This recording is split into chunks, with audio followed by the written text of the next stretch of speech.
They didn't bring flags or speeches, just shadows overhead, and the low roar of engines that never meant peace. Soon changed the rules of this war. To understand what those aircraft meant for this war, we must HIMARS and the C-17 Globemaster III. Let's find out with Navy secrets. In a significant move, the United States deployed dozens of C-17 Globemaster III aircraft to deliver HIMARS rocket systems to Ukraine. This was not just about military aid. It was a calculated step to strengthen Ukraine's defense as the war was. The decision reflected a deeper strategy. By using C-17s, the U.S. ensured fast into a country under attack. These aircraft didn't just carry cargo, they had a message. They showed that the U.S. was ready to, not just words. Each flight brought a mobile system that could strike far beyond the front lines. HIMARS gave Ukraine the ability, something that had been missing early in the conflict. Support had come before. This operation marked a turning point in scale and impact. Ukraine's forces were no longer just holding ground, the battlefield. The U.S. deliveries were also highly visible worldwide. It wasn't just what was being delivered, but how. The presence of C-17s on Ukrainian soil made one thing clear. Washington was raising the stakes. Transitions weren't just military shipments, but also signals of new war support. The C-17 Global Support aircraft. It is the backbone of U.S. military power. The C-17 plays a key role in missions that require speed. This aircraft vehicles, missile systems, and troops across continents. What makes the C-17 special is its ability to take off and land, including makeshift airstrips in war zones.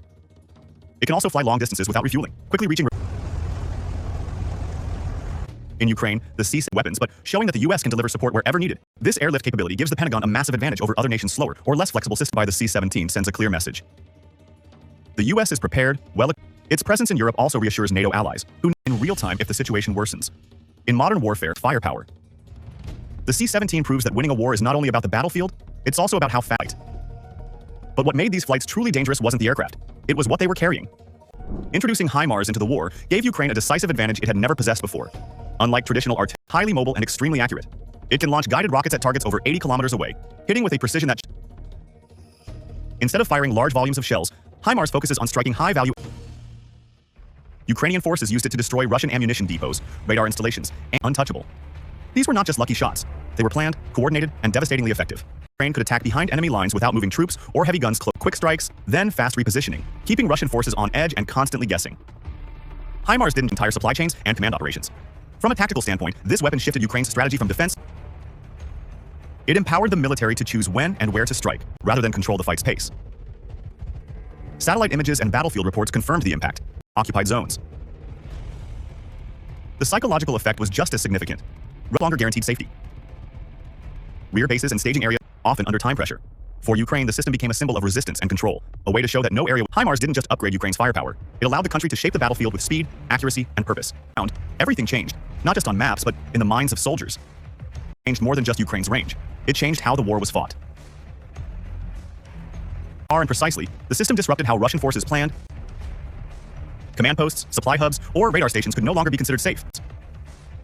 Ukraine began using HIMARS to target the most important parts of many cases. A single strike would destroy facilities that once took weeks to weaken using traditional artillery. This wasn't just about damage, it was about control. Instantly move its assets or hide underground. Its ability to fight suffers. Russian soldiers quickly fell. Intelligence reports and satellite images showed changes in how Russian units were deployed.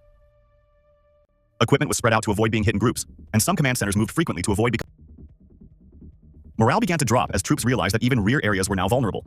For a significant shift, instead of fighting in slow, grinding battles, they could launch fast attacks that hit key targets and reposition them smarter, using fewer resources for greater effect. It also gave them confidence knowing they had. This change in battlefield dynamics gave Ukraine a clear edge in certain. It wasn't just about more potent weapons, but about correctly using the right tool. HIMARS became a weapon of war and a symbol of a new kind of strategy, speed, and psychological pressure. Transition. But this shift didn't go on. The arrival of HIMARS in Ukraine triggered a fierce reaction from Moscow. Russian leaders quickly condemned the move and accusing the West of fueling the war. Direct threat, and warned that the conflict would grow harder to control if long-range weapons kept entering the. To Russian officials, HIMARS represented more than firepower. It stood for American original matter. They claimed it erased any hope for peace talks and suggested that NATO was pushing Ukraine to take more aggressive. These statements were meant not only for international audiences, but also to rally domestic support and justify Russia's continued. Despite this pressure, Western leaders remained firm. The United States and NATO responded by stressing that Ukraine had the right to. Officials clarified that HIMARS was not for offense but for restoring balance. The war, but to level the field. This split in narratives showed how differently each side sees the conflict. Missiles in Ukraine marked foreign interference, but for Washington's commitment to defending the rules-based world order. Other countries facing regional threats saw how technology could shift the balance, even without large arms. The U.S. supported its partners with speed, precision, and resolve. No matter the warnings from Moscow, the deliveries continued. The West, backing down would mean weakness. For Ukraine, HIMARS became a symbol of hope and serious help, and a symbol of modern warfare began to take shape. The pairing of HIMARS and the C-17 Globemaster III shows a new way to. This strategy is built on three key principles. speed, precision, and mobility.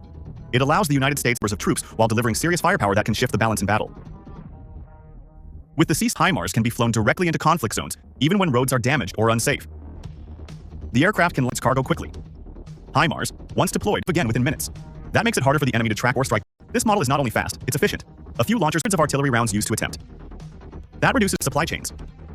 For countries with smaller armies, this offers a significant advantage. It levels the field with. The strategy also limits risk and costly logistics. The US can offer rapid support with. This keeps American forces safer while proving that the success of HIMARS in Ukraine has already drawn interest from other nations that face threats from larger powers. Approach powerful is how well it adapts to today's fast-moving conflicts. But removing the enemy's ability to fight. HIMARS and the C-17 are innovative warfare tools. But beyond battlefield games, there's something bigger at play. A shift in how power is projected in the 20th. HIMARS and the C-17 are no longer just tools. They are signs of how the US fights and supports its allies. They show that fast action and innovative technology can shape wars without sending thousands of troops. This strategy is changing a message. America is still ready, capable, and watches Ukraine. One question remains. How far will this model go? And how fast will the... Because in today's wars, speed and precision are not just advantages, they're expectations. And that wraps up what day, bringing you the most authentic, up-to-date insights, backed by expert analysis from military researchers. If you enjoyed this video, don't forget to like and subscribe. Your support is what drives us to create even more content. Let us know your thoughts in the comments below, and see you then.